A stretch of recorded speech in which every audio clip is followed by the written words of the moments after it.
One tragic memory that we had was the assassination of President Kennedy. And it was the first semester I was there in November, and we had no TV.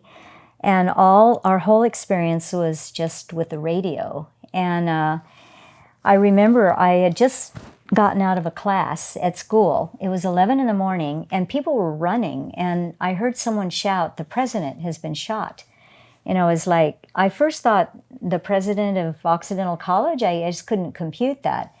And then, very shortly we learned it was President Kennedy. And it was, they canceled classes, and it was midterm. See, November is midterm. So I went home. I don't know how we would have canceled classes early, but I have no idea how I would have communicated with your dad. There were no mobile phones, but whatever reason, we got back. And then both Caltech and Occidental, well, all universities had to make a decision. Do we have midterms, or do we cancel them? Because people were so distraught. How could you study? How could you really pay attention? I actually don't remember the decision, but I think they were canceled. I'm pretty sure they were canceled.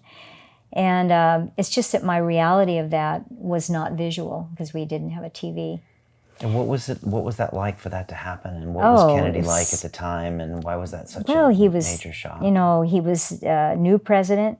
He had only been elected in 1961, I believe, because there was actually a book written about that, and it was kind of a big seller. It was sort of like the campaign, and he was considered kind of a golden boy, and young, and a hope for the future. And it didn't matter if you voted for him or not. I mean, he was the president of the United States with this lovely young family, and now he's been assassinated. I mean, it was just, it was really tragic, and it was very depressing. I mean, it was, even though I'm not prone to depression, it was like you really couldn't keep your thoughts on your studies. So it happened, I believe, like I don't even remember if it was toward the end of the week, but they did cancel the midterms. Okay. And I'm not sure how they rescheduled it. I don't remember that.